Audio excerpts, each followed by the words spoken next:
Farewell, Blue Yodeler. Obituary. June 1st, 1933. Asheville Evening Post by Floyd O. Merrill. With the passing last week of Jimmie Rodgers, the country lost a great performer.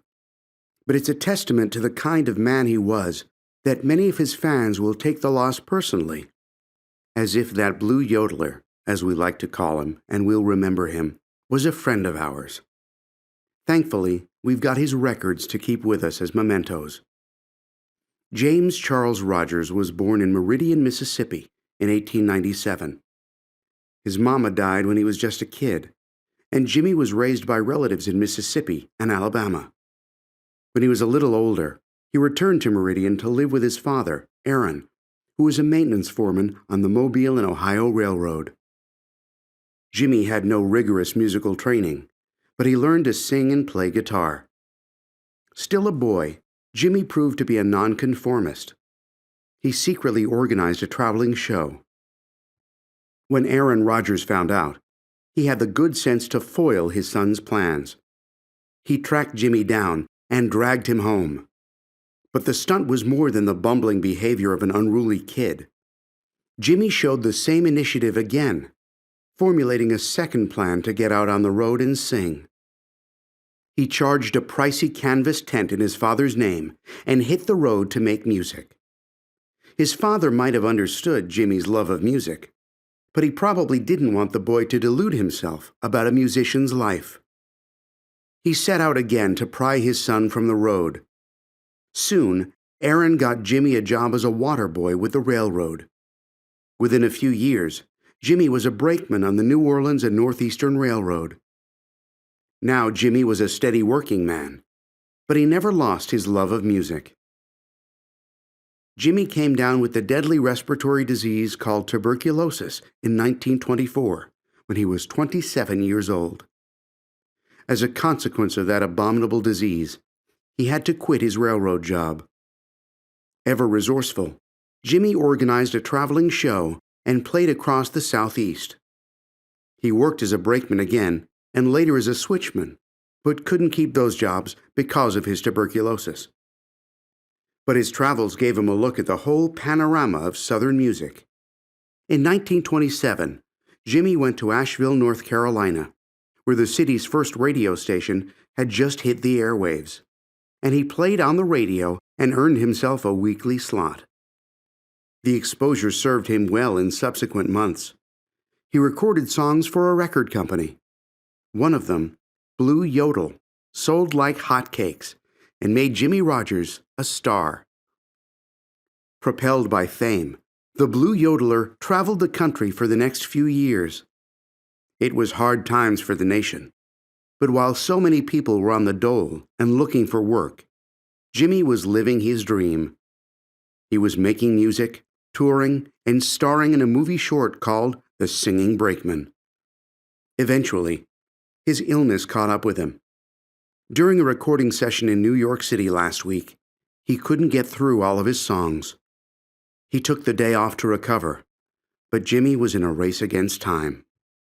So before he'd sung his last song, Jimmie Rodgers was gone. But in a few years as a recording artist, and a few more as a performer who rambled around the country, he made such a mark for posterity that we'll never forget him.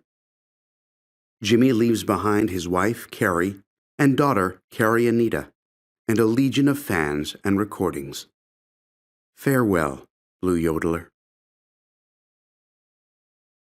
Abominable. Abominable.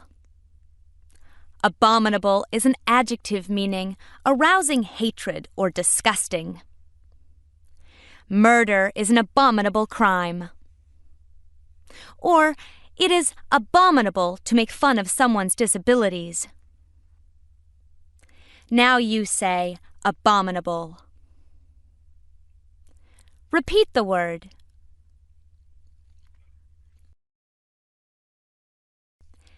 Bumbling. Bumbling. Bumbling functions as two parts of speech. It can be used as an adjective meaning blundering and awkward. Someone's first attempt to speak a foreign language may be bumbling. Or bumbling can be used as a noun that means clumsiness. A person may be deeply embarrassed by his or her bumbling in a delicate social situation. Now you try to say bumbling. One more time. Consequence. Consequence. Consequence is a noun meaning a result or importance. If you don't do your homework, you must be prepared to take the consequences. And treaties banning the testing of nuclear weapons are agreements of worldwide consequence. Now it's your turn. Say consequence. And again.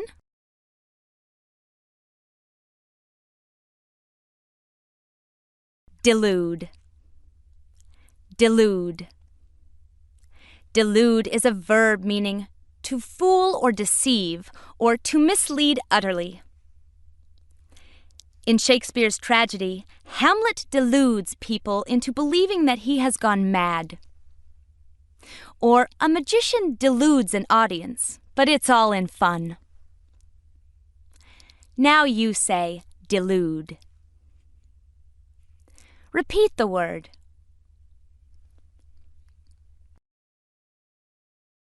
Dole. Dole. Dole functions as two parts of speech. It can be used as a verb that means to give out in small amounts. Hikers who are lost may have to dole out water and food while waiting to be rescued. Or dole can be used as a noun meaning money, food, or other necessities given as charity, or a small portion. A family that has lost everything in a natural disaster may have to live for some time on a government dole. Your turn. Say dole.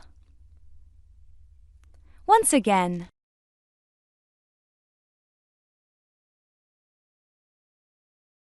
Engulf. Engulf. Engulf is a verb meaning to swallow up or overwhelm. After a week of heavy rain, mudslides engulfed dozens of homes in the area. And unimaginable grief may engulf a person who has unexpectedly lost a young son or daughter. Now let's hear you say engulf. Try the word again.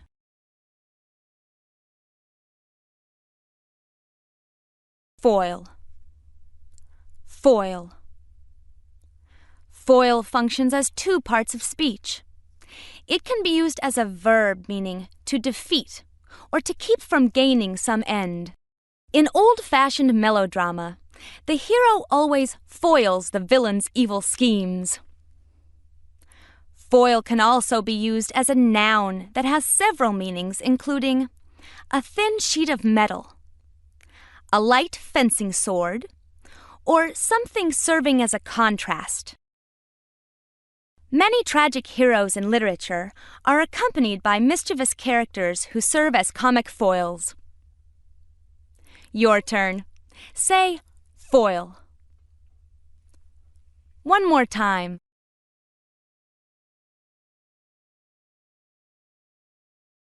Formulate. Formulate.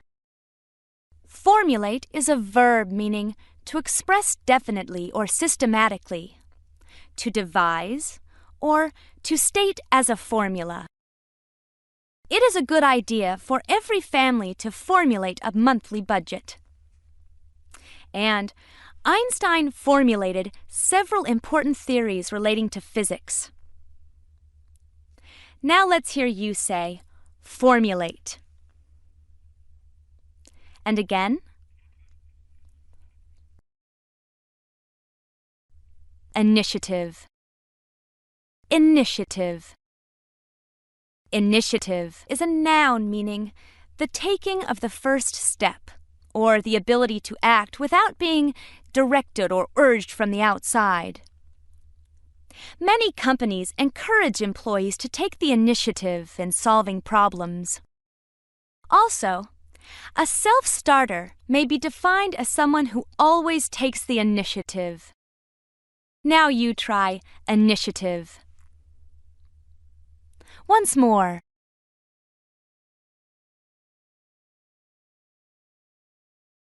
Memento.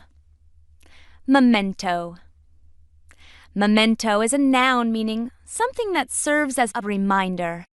During the Civil War, wives braided strands of their hair into mementos and sent them to their husbands on the battlefield. Or, a family may lose photo albums and other precious mementos when their home is destroyed by fire or flood. Now it's your turn. Say, memento. Once again. Nonconformist. Nonconformist. Nonconformist functions as two parts of speech. It can be used as a noun meaning a person who refuses to follow established ideas or ways of doing things. It has been said that many of the people who have done the most to change the world have been nonconformists. Or, nonconformist can be used as an adjective that means of or relating to the unconventional. The First Amendment of the U.S. Constitution protects the right to free expression of nonconformist ideas. Now you try the word nonconformist. Once more.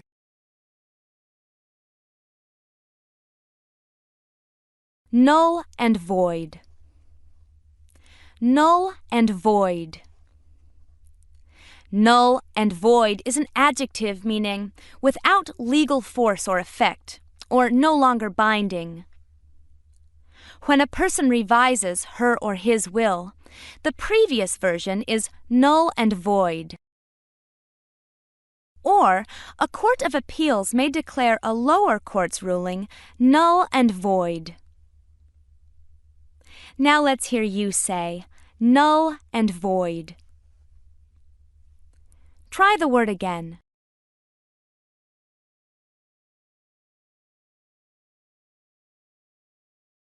Panorama. Panorama. Panorama is a noun meaning a wide, unobstructed view, a complete survey, a continuously passing or changing scene, or range or spectrum. On a cross-country train trip, passengers can enjoy a spectacular panorama of forests, prairies, mountains, and deserts.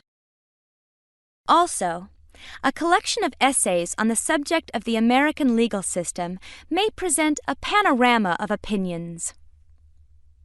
Now you say, panorama. Repeat the word.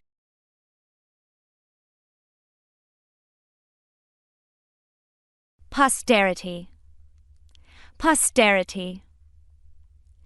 Posterity is a noun meaning all of a person's offspring, or all future generations. Parents strive to pass on their values and ideals to their posterity. And it is our duty as responsible citizens to conserve our precious natural resources for posterity. Now it's your turn. Say posterity. And again.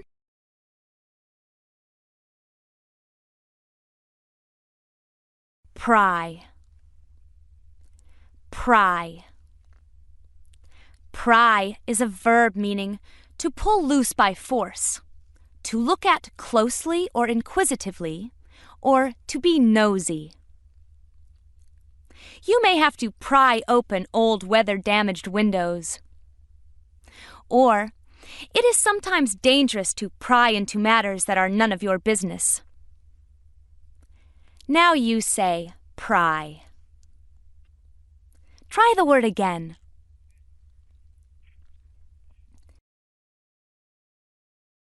refurbish. Refurbish.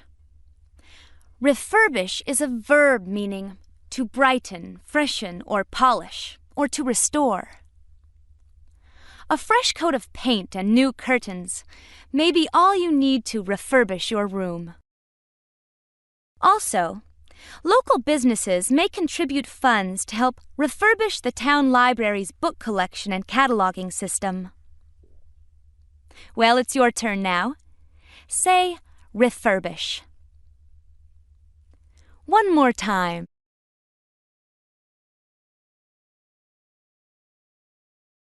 Resourceful. Resourceful. Resourceful is an adjective meaning able to deal promptly and effectively with problems, or clever in finding ways and means of getting along. A resourceful chef can usually correct cooking mishaps easily and quickly. Or, a person must be extremely resourceful when dealing with tired or cranky children. Now you say resourceful. Repeat the word.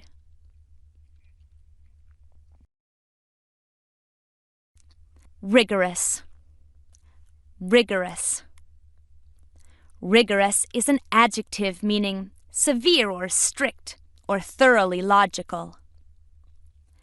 The conditions of life in such areas of the world as the Arctic or Antarctica are indeed rigorous. Also, a research project may be carried out according to rigorous and exacting scientific standards. Now it's your turn. Say rigorous. Once more. Subsequent. Subsequent. Subsequent is an adjective meaning coming after or following in time, place, or order. Subsequent to graduation from middle school, a student may choose to attend a high school that offers special programs in science or music and art. Or, although the first scene of the play takes place on the battlefield, subsequent scenes are set in the king's castle. Now you say subsequent. And again. Unerring. Unerring. Unerring is an adjective meaning making no mistakes, faultless, or completely accurate. Some people have an unerring sense of direction, even in unfamiliar surroundings. Also, a comedian may be an unerring mimic of other people's voices and mannerisms. Well, by now you know the drill. Say unerring. Once again.